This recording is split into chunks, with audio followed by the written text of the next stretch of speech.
നോമ്പുകാലത്തെ നിത്യോപയോഗ വസ്തുക്കൾക്കെല്ലാം വൻ വിലവർധനയാണ് ഇത്തവണ അനുഭവപ്പെടുന്നത്. മാംസം, പച്ചക്കറികൾ, ശീതീകരിച്ച പോൾട്രി ഇനങ്ങൾ എന്നിവയ്ക്ക് 10% വില കൂടിയപ്പോൾ അരിവിലയിൽ 5% വർധനവാണ് രേഖപ്പെടുത്തിയത്. ആഭ്യന്തര സംഘർഷം കാരണം സിറിയയിൽ നിന്നുള്ള ഇറക്കുമതി കുറഞ്ഞതാണ് പഴം, പച്ചക്കറി വിലവർധനവിന് പ്രധാന കാരണമായി പറയപ്പെടുന്നത്. റമദാൻ സ്പെഷ്യൽ ഇനങ്ങളായ ഈത്തപ്പഴം, ഉണക്ക ആപ്രിക്കോട്ട്, അത്തിപ്പഴം, മധുരപാനീയങ്ങൾ എന്നിവയുടെ വിലയിലും വർധനവ് പ്രകടമാണ്. ട്രോളിംഗ് നിരോധനം നിലവിലുള്ളതിനാൽ ചെമ്മീൻ, ആവോലി തുടങ്ങിയ മത്സ്യ ഇനങ്ങൾക്കും ഇപ്പോൾ തന്നെ പൊള്ളുന്ന വിലയാണ്.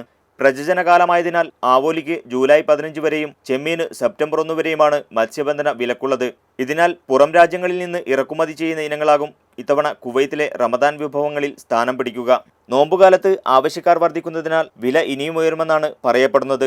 വേനലിലെ ദൈർഘ്യമേറിയ പകലും ഒപ്പം വിലവർധനയും കൂടി ഇത്തവണ നോമ്പുകാലത്തെ ചൂടേറിയതാക്കുമെന്ന് തന്നെയാണ് വിലയിരുത്തപ്പെടുന്നത്. കുടുംബത്തോടൊപ്പം കഴിയുന്ന നിശ്ചിത വരുമാനക്കാരായ പ്രവാസികളെയാകും വിലക്കയറ്റം ഏറെ പ്രയാസപ്പെടുത്തുക.